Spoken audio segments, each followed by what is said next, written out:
আমাৰ যেটো এসআইটি তদন্ত আছে আমি আগতে আপোনালোকক কৈছো বহুতবাৰ কৈছো যে ইয়াৰ শেষ সময় 10 সেপ্টেম্বৰ তেওঁলোকক আমি ইতিমধ্যে কৈছো যে আপোনালোকক আমি এক্সটেনশন নিদিও গতিকে 10 তাৰিখে তেওঁলোকে তেওঁলোকৰ অনুসন্ধানটো শেষ কৰিব 11-12 ডিপেন্ডিং অন মাই এভেইলেবিলিটি তেওঁলোকে ৰিপৰ্ট দিব ৰিপৰ্টটো আমি লগে লগে কেবিনেটত লৈ যাম আৰু কেবিনেটে তাৰ ওপৰত নেক্সট ডিসিশনটো গ্ৰহণ কৰিব আৰু কেবিনেটত যিয়ে সিদ্ধান্ত হয় আপোনালোকক আমি জনাই দিম Assam SIT has a limited scope.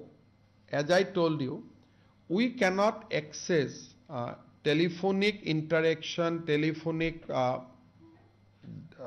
connection beyond 2 years.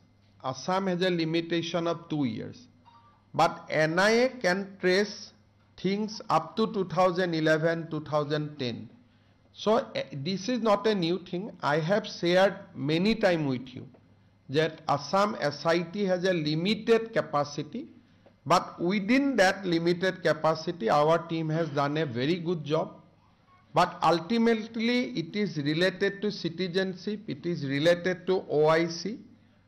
Finally, it is the Ministry of Home Affairs who has to take over the investigation. Has the government officially written to NIA?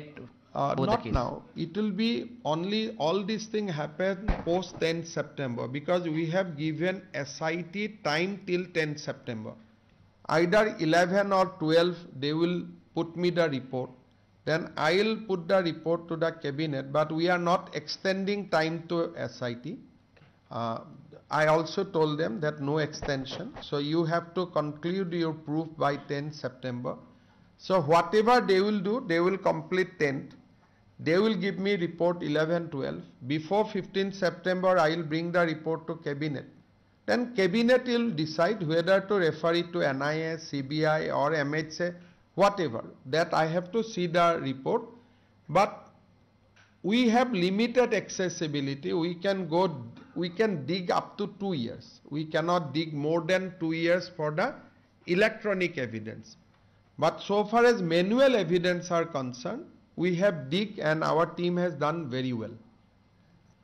Amar jito SIT তদন্ত আছে আমি আগতে আপোনালোকক কৈছো বহুতবাৰ কৈছো যে ইয়াৰ শেষ সময় 10 সেপ্টেম্বৰ তেওঁলোকক আমি ইতিমধ্যে কৈছো যে আপোনালোকক আমি এক্সটেনশন নিদিও গতিকে 10 তাৰিখে তেওঁলোকে তেওঁলোকৰ অনুসন্ধানটো শেষ কৰিব 11-12 depending on my availability তেওঁলোকে ৰিপৰ্ট দিব ৰিপৰ্টটো আমি লগে লগে কেবিনেটত লৈ যাম আৰু কেবিনেটে তাৰ ওপৰত নেক্সট ডিসিশনটো গ্ৰহণ কৰিব আৰু কেবিনেটত যিয়ে সিদ্ধান্ত হয় আপোনালোকক আমি জনাই দিম